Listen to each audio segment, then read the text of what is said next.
Many of my clients have come to me and said, hey, is it possible for us to eliminate taxes on cryptocurrencies sales by using charitable trusts? People are asking this question because they're sitting on large gains of maybe $1 million or more and are looking for ways to reduce their taxes. So let's look at that. Now, charitable trusts have been a part of the tax code for many decades, and it's a powerful tool that can be used in lots of different ways. There's an immense amount of creativity that can go into using this, but I'm going to talk about this in terms of charitable remainder trusts, and in particular, when you're alive, if it's a good thing to use when you're a crypto trader with capital gains that you want to avoid taxes on.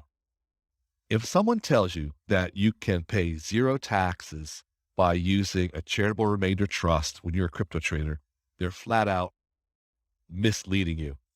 Why are they misleading you? Because when you put capital assets that have a gain into a charitable remainder trust, they are subject to taxation when the trust sells those assets in order to pay out the distributions, which typically happens right up front. When they sell those assets, they experience a capital gain. Now, the trust pays zero taxes on the capital gain. However, when they make a distribution of that income to an income beneficiary who's not a charitable deduction, then the income beneficiary, possibly yourself, is going to be subject to the capital gains tax that's associated with that income. And you have to report it on your tax return that year. You're going to have to pay capital gains tax one way or the other.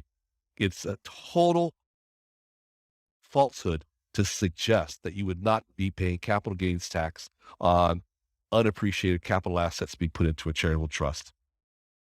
But is it still an attractive proposition? Is it a good idea? Can you really save a lot of money doing this?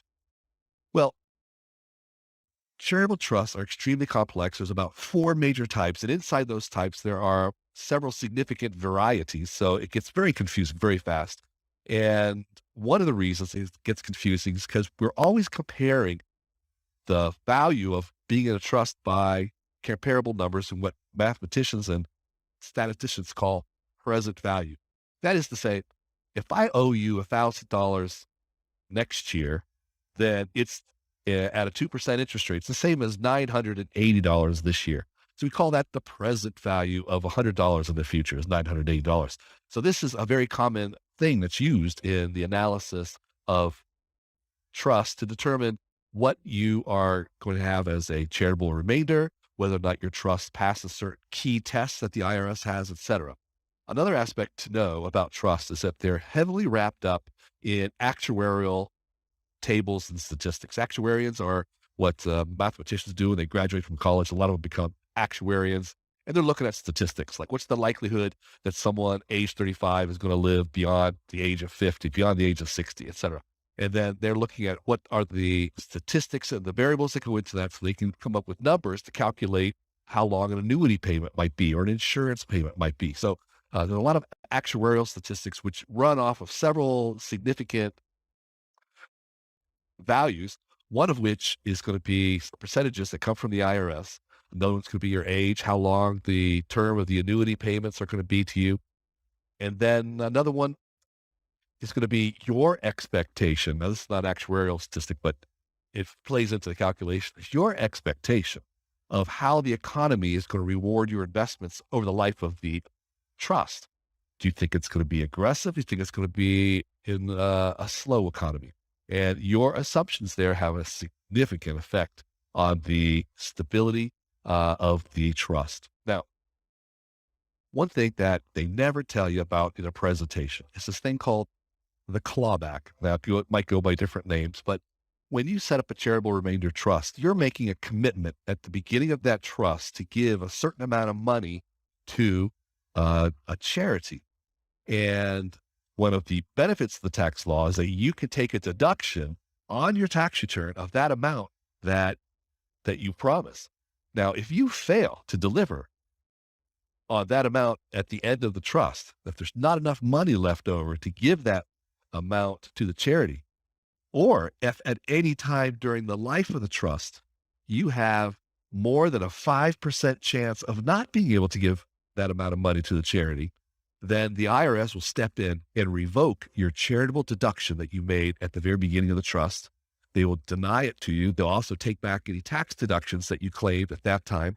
More than likely, they'll hit you with a 20% accuracy penalty, and then they're going to hit you with interest for all the years back to when you deducted that charitable deduction. This could become a significant number, especially as the life of the trust gets to be more and more years long. It can be as significant a number that you may regret ever having created the trust in the first place. It is such a significant number, this clawback, that you can understand why the IRS likes charitable trusts, because a lot of people fail the charitable trust test and they get massive clawbacks of money. And when you're doing a calculation of how much money you personally could take out as an annuity, you want to be very careful to leave a good padding to make sure that you don't create a situation where you have a 5% chance. It's very, very small.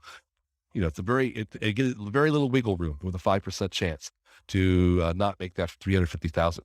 And remember how I said one of the numbers you get to pick is what is the growth rate you expect the economy to deliver on your assets. Now, your assets, once you put them in a trust, it's an irrevocable trust. The trustee has the freedom to liquidate those trust assets any way they want, and typically they do.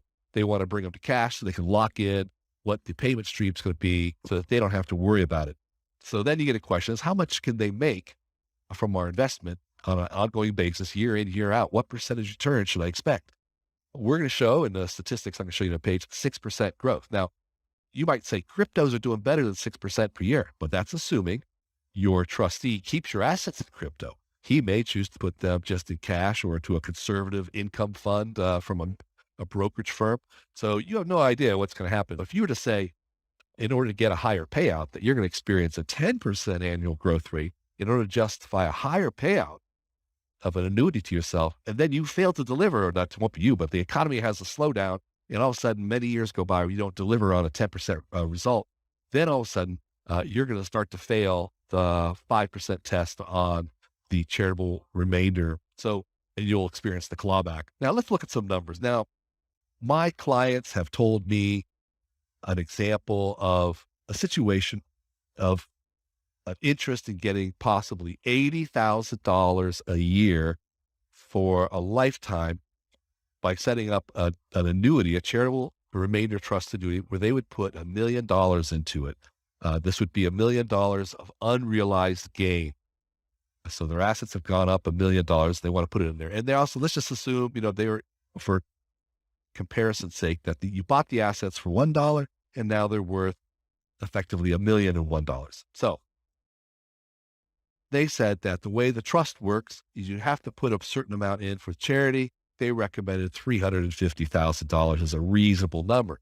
So let's look at that. Is it possible that you could get a charitable remainder trust like that? And what would be the tax benefits from it? Well, our first question is, okay, it's for life. Well, how old are you? Because the younger you are, the more years that trust is going to have to make a payout. That means the more money that's going to have to be in that trust.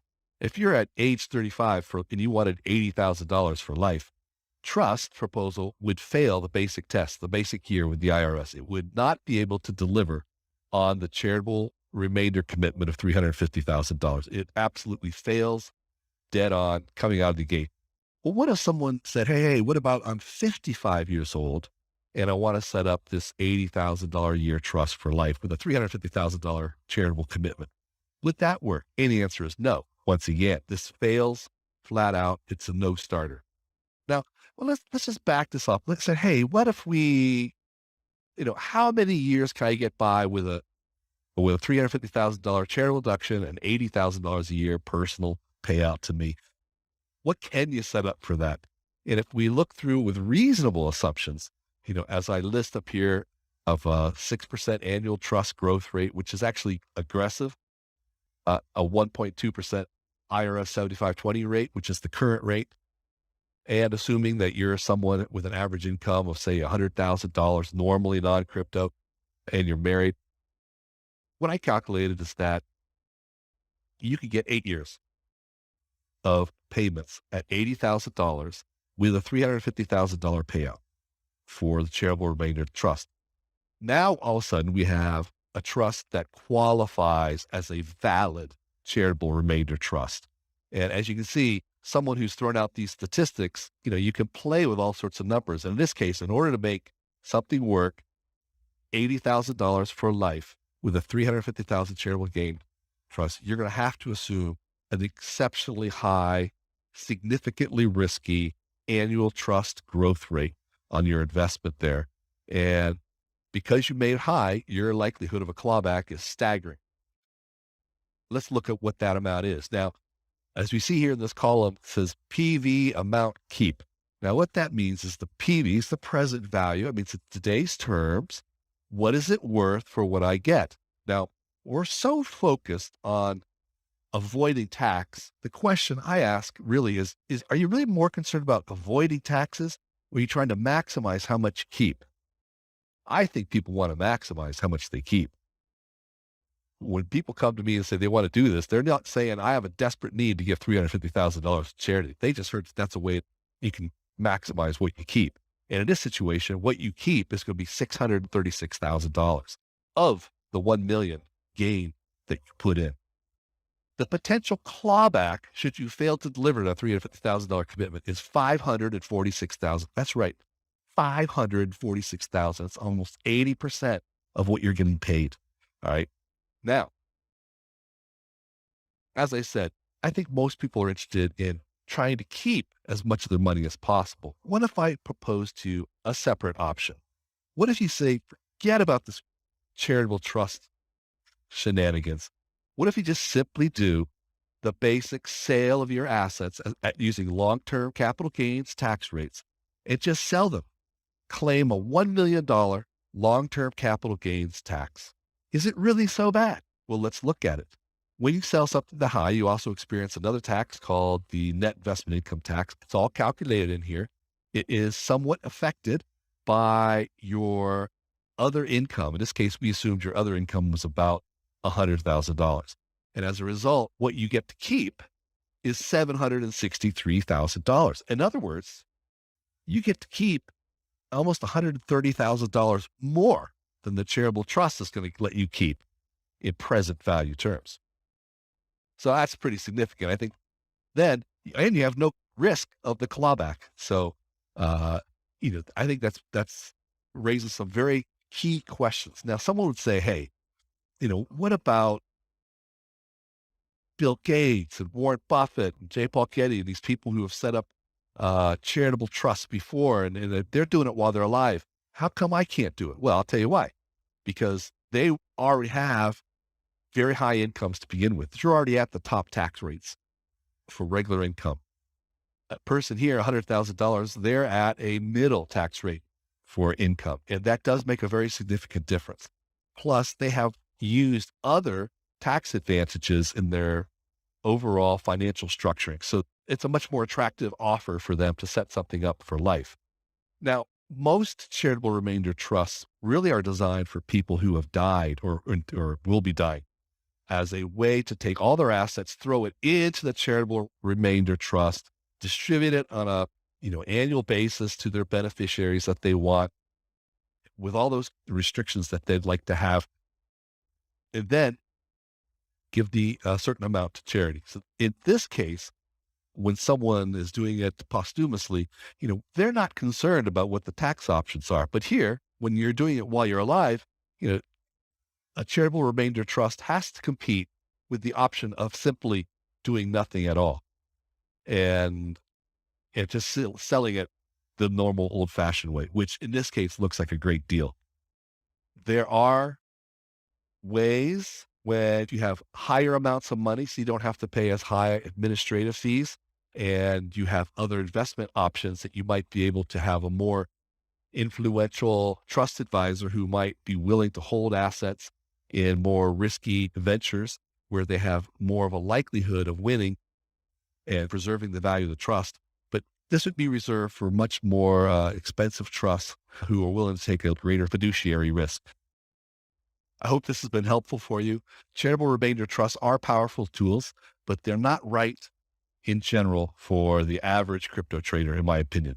But everyone's situation is different. You need to make sure you plan it carefully and get a second opinion whatever the lawyer is telling you is a good strategy, you need to analyze it and compare it. Please come and visit our site to get services to help protect you from the IRS. Have a great day. If you find this video helpful, could you please smash the likes and subscribe to our channel and share the link with other people who might be interested in this topic?